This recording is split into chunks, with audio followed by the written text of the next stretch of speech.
One should look after their parents. One should look after their parents. ഇതിൽ error എവിടെയാണ് എന്ന് കണ്ടെത്തണം.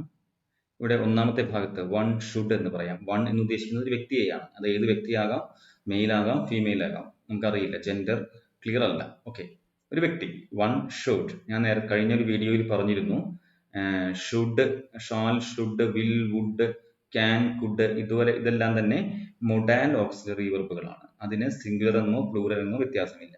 One ആയാലും ദേ ആയാലും, അതായത് സിംഗുലർ ആയാലും പ്ലൂറൽ ആയാലും ഒക്കെ ഷാലും ഷുഡും ക്യാനും കുഡും വിൽ വുഡ് ഇതെല്ലാം നമുക്ക് ഉപയോഗിക്കാവുന്നതാണ്. ഓക്കെ, ഷുഡ് കഴിഞ്ഞ് വെർബിന്റെ V1 പ്ലൂറൽ V1 ആണ് ഉപയോഗിക്കേണ്ടത്. ഷുഡ് കഴിഞ്ഞ് പ്ലൂറൽ V1 വേണം. ഓക്കെ, ലുക്ക് എന്നുള്ളത് V1 ആണ്. അതിന്റെ V2 looked, V3 looked, V4 looking. Okay, അപ്പൊ ഷുഡ് കഴിഞ്ഞ് ലുക്ക്. ഓക്കെ, തെറ്റില്ല. ഇവിടെ ശ്രദ്ധിക്കേണ്ടത് ലുക്ക് ആഫ്റ്റർ എന്നുള്ളത് ഒരു ഫ്രേസൽ വെർബാണ്. ലുക്ക് ആഫ്റ്റർ എന്നുള്ളത് ഫ്രേസൽ വെർബാണ്. ഒരു വെർബും ഒരു പ്രിപ്പോസിഷനും കൂടി ചേർന്നാൽ, ഒരു വെർബും ഒരു പ്രിപ്പോസിഷനും കൂടി ചേർന്നാൽ അതിനെ നമുക്ക് ഫ്രേസൽ വെർബ് എന്ന് പറയാം.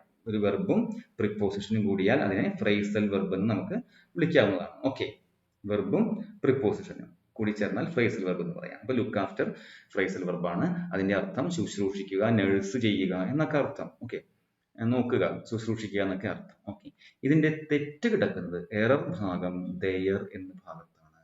ഓക്കെ, ഇവിടെ ശ്രദ്ധിക്കണം, one should look after there. There എന്ന് ഇവിടെ ഉദ്ദേശിച്ചത് ഈ വണ്ണിനെയാണ്, അല്ലെ?